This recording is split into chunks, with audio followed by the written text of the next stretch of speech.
to this episode of the Bible study series. My name is Abimbola, and I'm currently studying the book of Genesis, and I'm sharing with you my study notes basically. So today we'll be studying the book of Genesis, chapter 7. I use the Good News translation Bible to study because it's easier for me to understand and it's a lot more enjoyable. Yes, so let's get into it. Genesis chapter 7. The Lord said to Noah, "Go into the boat with your whole family. I have found out that you are the only one in the whole world who does what is right. Take with you 7 pairs of each kind of ritually clean animal, but only 1 pair of each kind of unclean animal. Take also 7 pairs of each kind of bird. Do this so that every kind of animal and bird will be kept alive to reproduce again on earth. 7 days from now, I am going to send rain that will fall for 40 days and 40 nights in order to destroy all the living things that I have made." And Noah did everything that the Lord commanded. Noah was 600 years old when the flood came on earth. He and his wife and his sons and their wives went into the boat to escape the flood. A male and a female of every kind of animal and bird, whether ritually clean or unclean, went into the boat with Noah as God had commanded.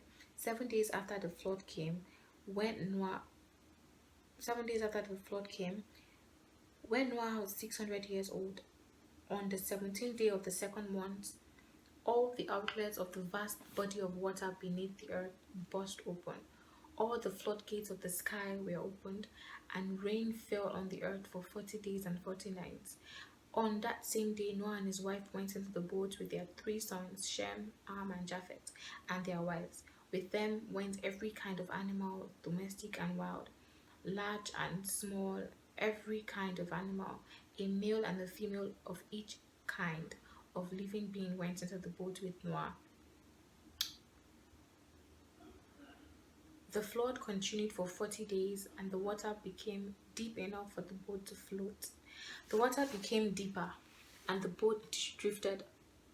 The water became deeper, and the boat drifted on the surface. It became so deep that it covered the highest mountains. It went on rising until it was about 25 feet above the tops of the mountains. Every living being on the earth died. Every bird, every animal, every person, everything on earth everything on earth that breathed died. The Lord destroyed all living things on the earth, human beings, animals, birds. The only ones left were Noah and those who were with him in the boat. The water did not start going down for 150 days. So for me, it was a short one, right? And then maybe a few lessons there and here and there. So first start with the numbers. So God says, I'm reading from my notes. So God says, put 7 pairs of clean animals, put 2 pairs of unclean animals. And then they say Noah was 600 years when he entered the boat, and then it was going to rain for 40 days and 40 nights. These are round figures, and these are numbers that are strategic, I believe. Like, I know that numbers mean things spiritually.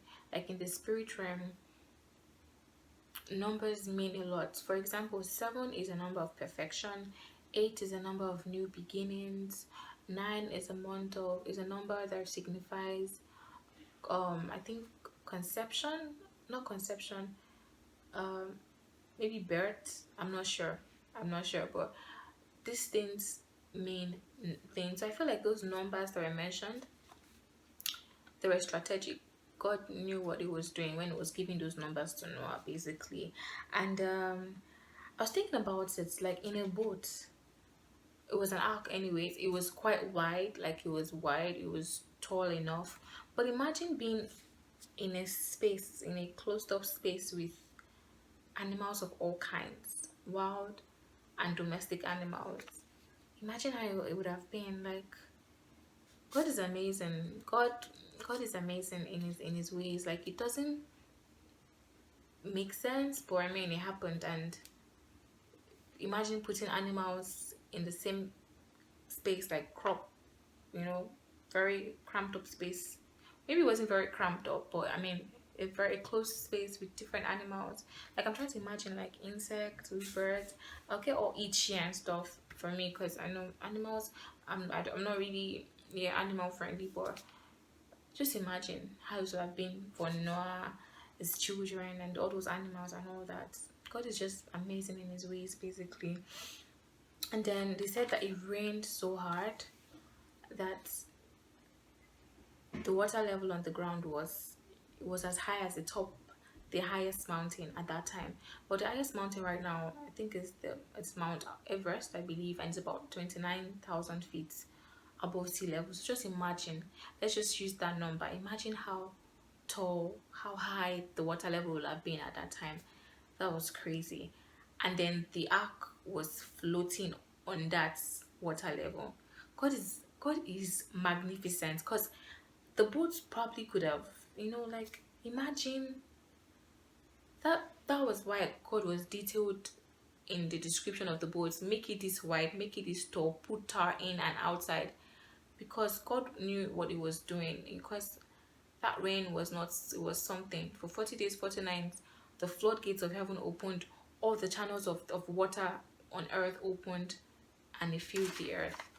And it was as tall as the tallest mountain at that time. Must have been crazy. Crazy, crazy, crazy. But God in his infinite mercies kept Noah. And why? Because Noah was a friend of God. It pays to be a friend of God. God will preserve you from all forms of evil when you're a friend of God. And yeah, every living thing died. I mean, imagine the sea level. They must have drowned.